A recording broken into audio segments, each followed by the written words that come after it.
انسان گمراہی اور ضلالت کے راستے کو چھوڑ کر ہدایت اور نورانی راستے پر چل پڑا ہے تو اپنے رب کی جانب جب رواں دواں ہے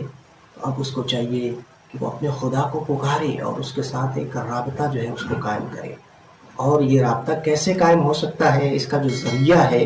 کہ ہم پروردگار عالم سے اس رابطے کو برقرار کر سکیں اور قائم کر سکیں، اس کا جو ذریعہ ہے وہ دعا ہے۔ اور اس کو خود قرآن کریم میں پروردگار عالم نے ہمیں اس راستہ کی ہمیں نشاندہی فرمائی ہے۔ ارشاد رب العزت ہوتا ہے ادعونی استجب لکم، اے میرے بندو مجھے پکارو تاکہ میں تمہاری دعاؤں کو قبول کروں۔ اب اس کا معنی یہ ہے کہ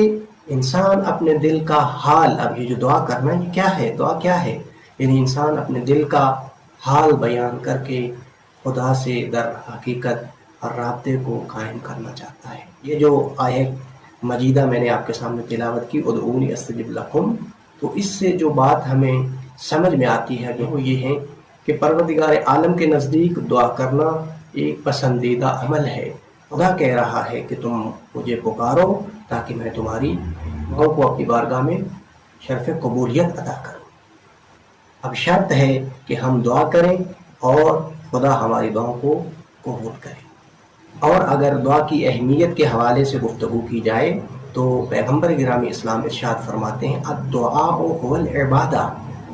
دعا جو ہے یہ عبادت پروردگار ہے۔ رسول گرامی اسلام نے دعا کو یعنی خدا کو پکارنے کو عبادت سے تعبیر فرمایا ہے۔ الدعاء هو العبادہ، دعا کرنا یعنی گویا عبادت پروردگار ہے، اللہ کی بندگی کرنا ہے۔ اور امام صادق علیہ السلام سے روایت ہے، کسی امام کے صحابی نے امام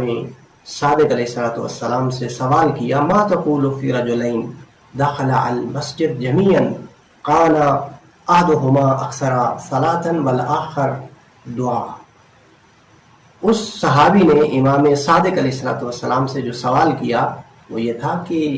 ابن رسول اللہ یہ بتائیے کہ اگر دو شخص ایک ساتھ مسجد میں داخل ہوتے ہیں اور ان میں سے ایک شخص جو ہے وہ کثرت سے نماز پڑھ رہا ہے اور دوسرا شخص جو ہے وہ کثرت سے دعا کر رہا ہے فأیہما افضل، تو آپ کی نظر میں ان دونوں میں سے کون افضل ہے؟ آیا وہ شخص افضل ہے کثرت سے نماز پڑھ رہا ہے یا وہ شخص افضل ہے جو کثرت سے دعا کر رہا ہے اور ادعونی کا مصداق قرار پا رہا ہے؟ تو امام صادق علیہ السلام نے ارشاد فرمایا قال کل حسن، دونوں اچھے ہیں، دونوں اچھا کام کر رہے ہیں۔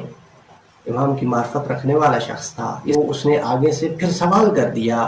قد علمت ولکن ایہما افضل، یہ ابن رسول اللہ یہ معلوم ہے کہ دونوں ایک اچھا کام انجام دے رہے ہیں، دونوں اچھے ہیں، لیکن سوال یہ ہے کہ ایہما افضل، ان دونوں میں سے افضل کون ہے؟ امام علیہ السلام نے ارشاد فرمایا ہاں اگر یہ پوچھنا چاہتی ہو کہ افضل کون ہے تو ان دونوں میں سے جو دعا کر رہا ہے وہ افضل ہے۔ اور کہا کہ کیا تم نے یہ قرآن کی آیت نہیں سنی ادعونی استجب لکم، کہ پروردگار عالم کا ارشاد ہوتا ہے کہ تم مجھے پکارو اور میں تمہاری دعاؤں کو قبول کروں اور شرف قبولیت عطا کروں۔ اور اس کے بعد امام علیہ السلام نے ایک اور جملے کا اضافہ فرمایا، ارشاد فرمایا ہی العبادۃ الکبریٰ، الدعاء ہی العبادۃ الکبریٰ، یعنی دعا جو ہے ایک بزرگ ترین عبادت ہے، ایک بہت بڑی اور عظیم عبادت ہے کہ دعا کرنا، بارگاہ رب العزت میں دعا کرنا اور اس ذات احدیت کو پکارنا اور اس سے رابطے کو قائم کرنا، یہ سب سے بڑی عبادت ہے اور سب سے بڑی بندگی ہے۔